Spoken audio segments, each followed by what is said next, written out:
Hi guys!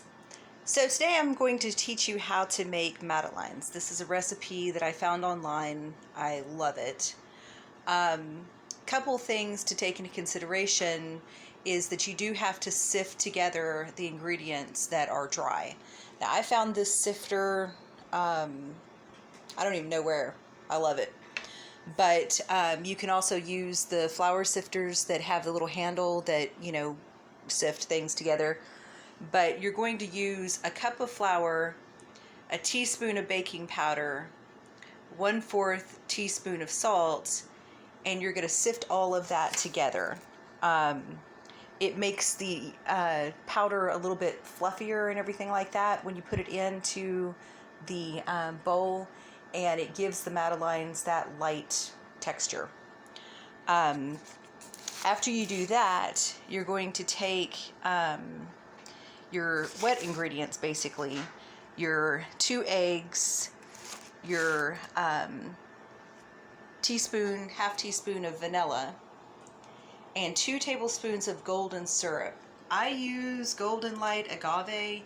I could not find golden syrup because I live in the sticks, so whatever works. It just gives it a little bit of a sweetener. And your 8 tablespoons of melted butter. Yeah, you can go ahead and stick that in the microwave, melt it, because you're going to be kind of, mixing all of the wet ingredients up. And then you're going to add your sugar to that, to the wet ingredients, which is a 1/2 cup of sugar. And kind of sift it all together, swish it together, and then you're going to add it to your dry ingredients, along with 1/2 teaspoon of lemon or orange zest. This is what I use. I make the zest ahead of time and I freeze it because it's fresher. You can dry it. There's several videos online about peeling just the outer layer of oranges and lemons and putting them in a dehydrator, and then putting them in your coffee grinder and grinding them up, and then you have zest, and you can do it very finely because you can sift it all out and everything, and you can add it to salads and vinaigrettes, and you can use it for this recipe. I use the fresher stuff because I kind of like the flavoring, because you get that pop of flavor. And yes, I use a lot more than 1/2 teaspoon. It's more like a tablespoon because I want to see it, I want to taste it. So you throw all that together and you mix it together. And I'm hoping that my pause works on my video, because we'll see. After you do all that, you have this kind of a goopy mess here. You have to chill it for an hour after that. Mainly because it's easier to put into the madeleine pans once you get it kind of chilled. I did buy madeleine pans. Got them on Amazon. I think they were 2 for whatever. You don't have to have those. You can just kind of make cookies, rounded cookies, whatever, because it's still very soft when you put it into, a pan.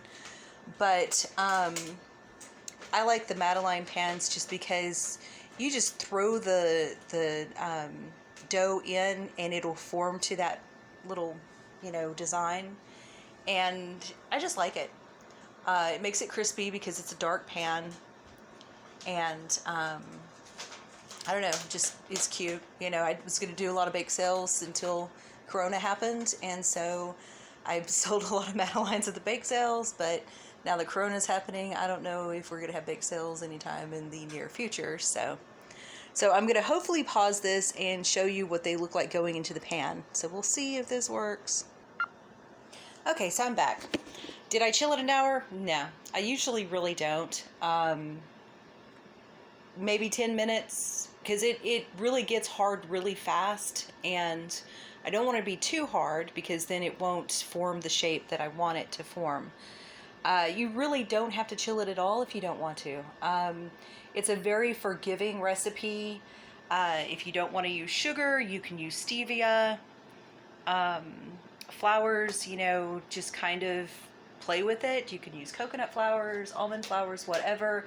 Would not suggest wheat flour because it's just not going to taste very good. But once you get it just a little cold, you can use this handy dandy little thing, which every kitchen needs, and throw it into the pans. I usually kind of shake it around, tap it around, whatever, try to get it to form a little bit into the shape. And once it goes into the oven, it'll start forming those shapes a little better, which is part of the reason why I don't like to chill it for an hour, because it's easier to put it into the shapes. You really don't have to pre-grease the pan, because it's got enough butter in it to where it's not going to stick, especially if it's a non-stick surface. If you don't have a non-stick surface, I would suggest parchment paper if you can get it, because, hey, that stuff is awesome. Once you're ready to put it in the oven, it's 325. I have played with that temperature multiple times just with my stove, because at first it was like, 350, but 350 was a little much, and so you may have to play with it a couple of times. It's not going to ruin the cookie. And hey, you'll have, lots of samples for everybody. So I'm going to pop these in 8 to 10 minutes. It's another thing you have to kind of play with depending on your oven. I've got a gas oven. Sometimes it's a little tricky. Don't let it get too done. You definitely don't want it to be, liquidy in the middle, and you can tell. I mean, these are like little cakes, and so you'll have this little liquidy center. If you shake it, you'll be able to tell. But you don't want to get it overdone, because then they're tough, and madeleines are supposed to be soft and airy and really good. Another thing you can do with this recipe, by the way, is if you don't want to use any kind of lemon zest, you can do just vanilla bean. Just leave out the zest and all that. You can add whatever flavors you want to. I've done chocolate chip, hazelnut, whatever you want to do. The good thing about if you'd make the vanilla ones, though, is that these can be substituted to make tiramisu instead of ladyfingers. And it soaks up the espresso really well. And, if you can find all the ingredients for tiramisu, it is awesome using madeleines. So I'm going to pause this and we'll see what they look like when they come out. Okay, so while these are in the middle of baking, they have about a minute. I put it at 10, and obviously it's going to take a little longer. I wanted you to see what I was talking about. See how it's dented in? That means it's liquidy in the middle. So it will rise completely when it's done, and you'll be able to tell. You can always use, like a little toothpick or whatever. It's up to you. So going to give these another couple minutes, and then we'll see where we're at. Okay, so once they're done, let them sit, cool a little bit. You'll notice that they get, darker on the bottom, and then they're nice and light on the top, completely cooked through. They have a little bit of crunch around the edge, which is nice, but mostly they're cakey. And so you can add, you leave them like they are. My husband loves them plain. You can dip them in chocolate. You can dip them in white chocolate, dark chocolate, whatever. Do the half and half. You can, pretty much play with them however you want to. You can add little frostings to them. This is a cool recipe to use with kids because it's super easy. There's not a whole lot of ingredients, and like I said, it's very forgiving.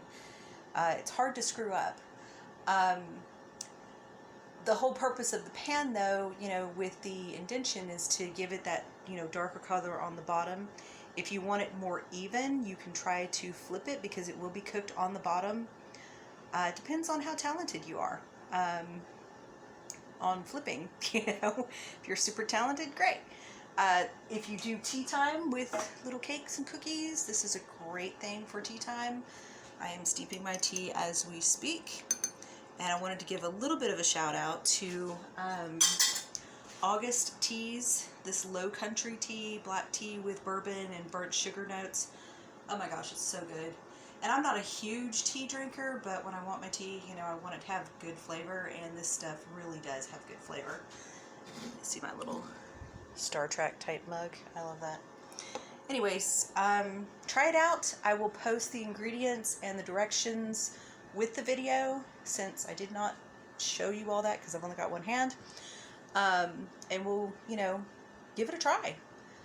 It's really worth it. And like I said, you can play with it and do all kinds of stuff, add all kinds of different flavors to it. And is it a cake? Is it a cookie? I don't know. That's another debate. Anyways, have fun.